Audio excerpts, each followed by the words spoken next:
Welcome back to the Ageless Anatomy podcast. My name is Brooke Bangart, and I am a certified laser tech and partner at Ageless Anatomy. And I'm Dr. Brianna Kane. I'm an naturopathic physician, and I'm also a partner at Ageless Anatomy, and I'm co-hosting today. And we are here with Hudson. How's it going, guys? I am your typical college student at Arizona State University. That's pretty much all I got for you. We're actually, Hudson has had, he's one of our younger clients that comes in regularly.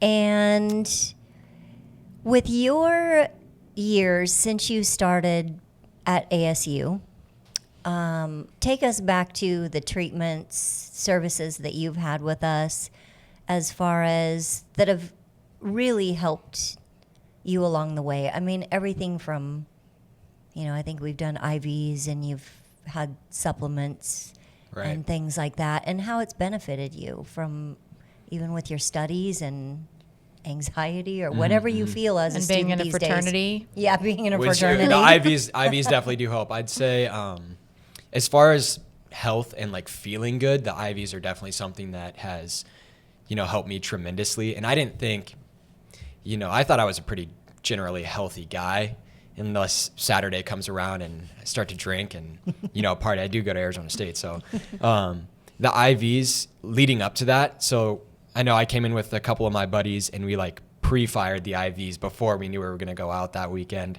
And I remember the first time. Huh? Smart. Yeah, smart. So I remember the first time me and Patrick came in, we get the IVs done and we go home. About 2 hours later, he's like, all right, I'm going to go to the gym. And then I decided to go on a run. And he texted me while he's at the gym before I go on my run. And he's like, dude, like, this is amazing. I feel ridiculous right now. And so I go on this run and I'm probably like a mile in and I feel like I'm like floating, like literally floating. So like, this was before I kind of started my running journey. So like, didn't have really like the breath to keep up with my body, I guess. And I always used to get headaches when I was running.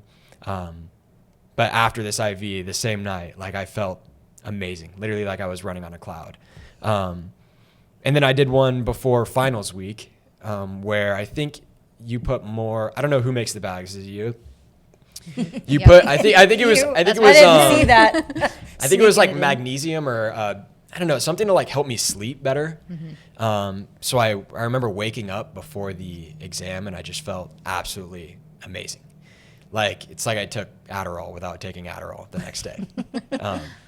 So other than that, I feel like IV is definitely good for health and the way I feel. My skin is a different story. I thought I had pretty fair skin until 2 years ago when you guys suckered me into getting this halo done. And it definitely hurt it's a beauty is pain is what they say. Right. But I mean, it was definitely a crazy experience actually seeing that, wow, my skin was already okay in my eyes, but it could get better, which I always believe in getting better. I'll never give anything a 10 out of 10, 9 out of 10, because there's always room for improvement. But yeah, so that's, I guess, my personal experience with some of the other things. Yeah, you wouldn't have space to grow if you weren't given 7s or 8s. Exactly.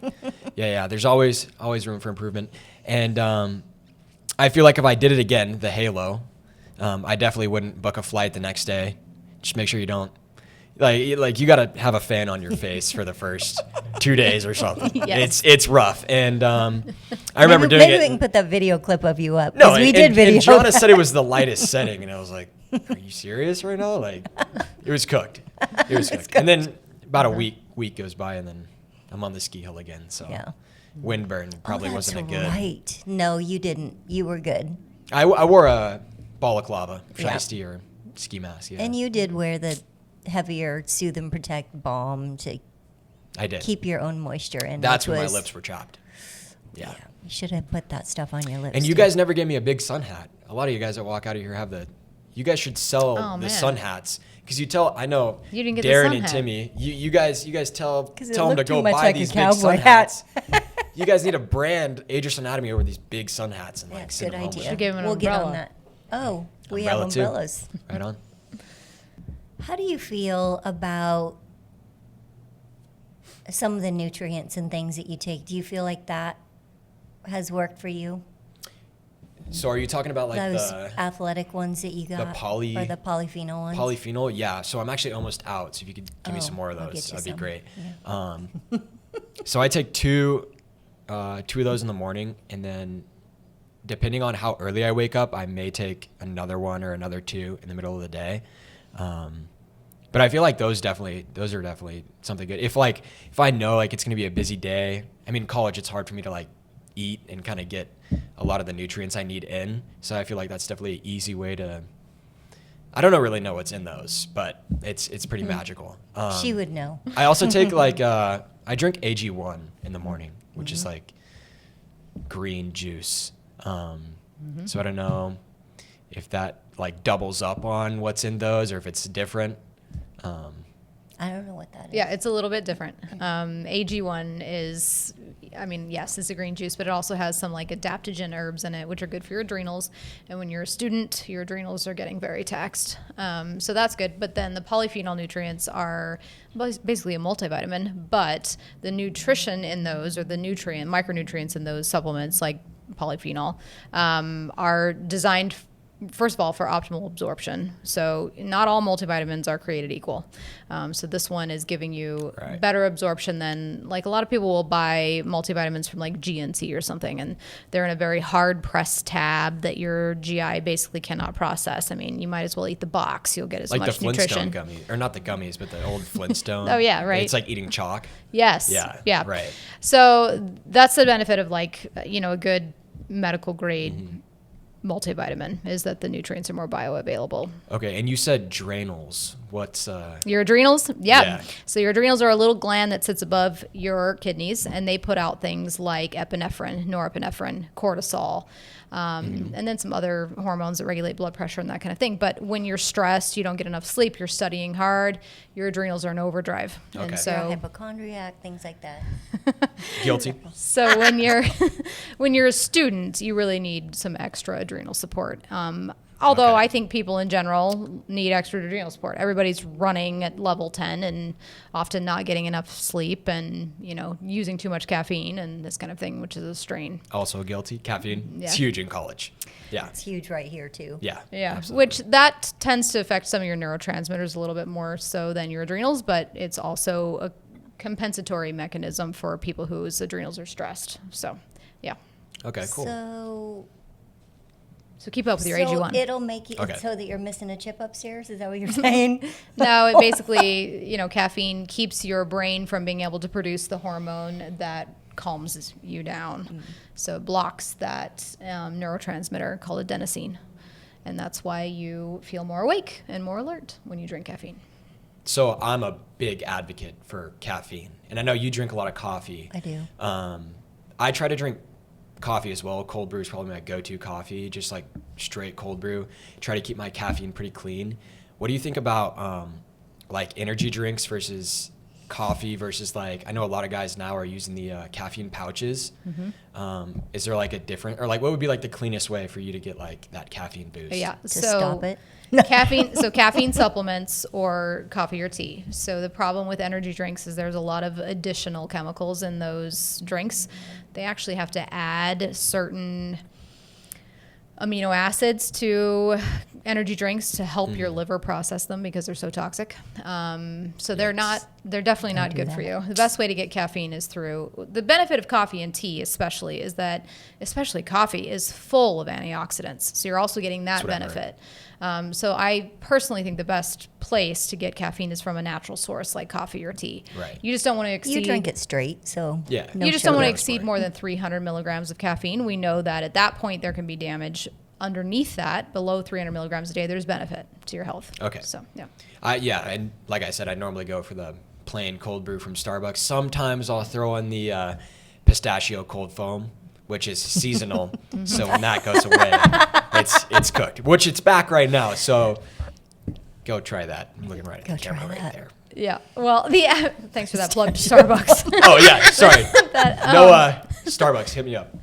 Yeah, the average. A lot of people ask me this too: is how many milligrams of caffeine are in a cup of coffee? So it ranges anywhere from 60 to 120 milligrams per cup. When Brooke gets the biggest extra large, Most venti of this venti. is milk, though.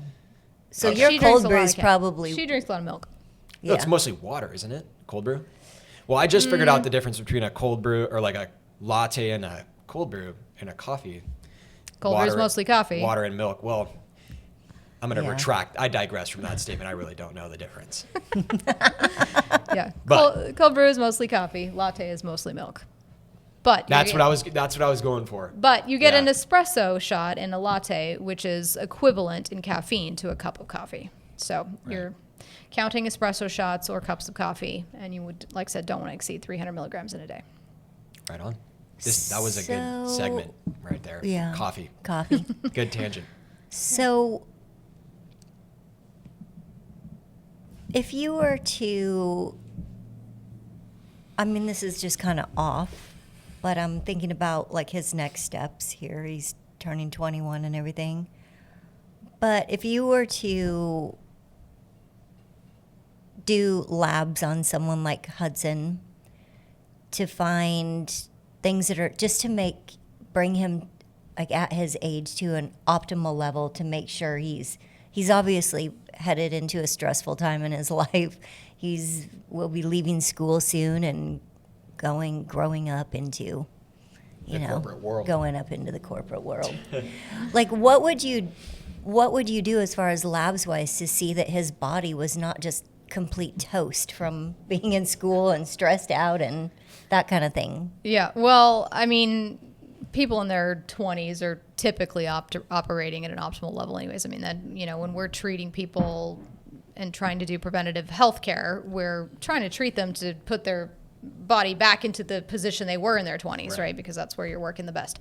But when it comes to lab work for 20-year-olds or, people in their, I would say even up to 30, we're looking at organ function just to make sure that your general organ function is good, that your GI health is good. We're looking at your adrenals, obviously. Vitamin D is very important. A lot of people are deficient in vitamin D, and vitamin D is more of a hormone than a vitamin. It does a lot of different things.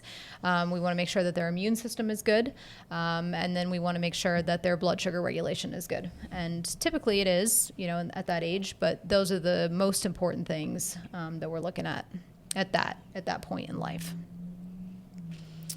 And How like when you do a lab, you say lab, is that like you just draw blood or? Yeah, so I mean that would be just traditional blood labs. Okay. There's more specialty testing we can do. Oftentimes, food sensitivity testing is important with young people. Not everybody's diet is very good at that age. And as you mentioned, sometimes you can't always eat well when you're consumed with schoolwork, and some people work while they're in school and this kind of thing. And so diet starts to break down. So that's one thing that could be important. And also neurotransmitter testing. I know some people really struggle with anxiety at that age, depression, that kind of thing. And so we can test neurotransmitters, which is actually a urine test, determine if you've got any imbalance there. But those, I would say, are the major things that we would see in a younger population. And you guys do all of that We do. in-house here? We do. Very cool. Very cool. Yeah, I didn't know that. we do have your dad's credit card on file, sir. Good to know. Yeah. This is good to know. Thank goodness for that. I Yeah. mean, because here's the thing, and he doesn't have to expand on this, but Hudson has had surgery at 20. 20, just midway through his Out of nowhere college. too. It came out of nowhere. Yeah. And so even things like that where your body is probably still healing from things like that is Yeah, I mean, we have a lot of good things that we can do as an adjunct to surgery, for sure. I mean, as far as recovery and repair, just depending on what kind of surgery you have and what symptoms are lasting or still around. I feel like for me, it's not so much of the physical aspect. Like I feel great physically. It's what can I do to sharpen my mind and stay mentally stable. I know like in this generation, it can get pretty crazy. Like I don't want to be like, oh, like, depression isn't real. Like anxiety is fake. But I mean, I know it's not. I'm not going to go out there and complain about, if I have it or not, but I'm just curious about what like I can do, whether it be eating, because like I said, eating is definitely a big struggle, I guess, for me in college. And most of the time I only get one meal in a day. So I do the AG1, I take the polyphenol supplements, and then I probably eat dinner at like 6 or 7. Yeah. Yeah. Well, so there are a lot of things we can do as far as that goes too. So everything from nutritional things, supplements, which you're already doing a good job with that. And then you mentioned the IVs. The great thing about IVs is we can give you nutrition intravenously that is much more bioavailable than swallowing supplements, right? So we can tailor those IVs to improve brain function by adding certain amino acids, certain vitamins, that kind of thing. And then there's a whole host of peptides that improve brain chemistry, that improve neuron firing, reduce neural inflammation, help with neurotransmitter production and metabolism. So there's that piece as well. But then exercise is huge. I mean, Right. Exercise is so important for your brain chemistry. And then things as simple as, creatine. I mean, creatine is so good for your brain chemistry.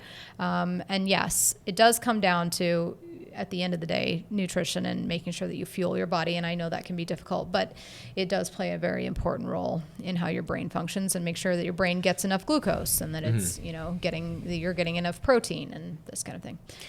So if I wanted to like operate at a maximum level, super peak, I guess, upper echelon, moving like a Swiss watch, I guess you could say, how often should I be coming in for those IVs? I think if you could manage once a week, that would be great. Once a week. Yeah. Okay. Thanks, Dad. Things. And Yeah. And would you then- decide what to put in the bag based on my lab results, or just what I'm telling you I want to feel like that day? It's both, honestly. But if we don't have lab results and you're wanting to, like, for example, you're wanting to target cognition, then we can tailor it to that. Okay, super cool. Also, I feel bad, like I didn't get the all black memo. I'm kind of beige and white right now. oh, these but- are just our work clothes. Okay, right. Yeah. Yeah. I apologize You're for that. good. Standard issue uniform here. You look nice. You have the black background behind you. Otherwise, you'd blend in. Yeah. Okay, very cool. Yeah. Yeah. You wore the right outfit. So, Right on. I mean, it's been nice talking to you, and glad Absolutely. you could make it. Thanks for having me. I know you have a really I skipped cramped up class to be schedule. here, Oh so- my gosh! Any more adrenal support? Global marketing. Right? It's all Well, right.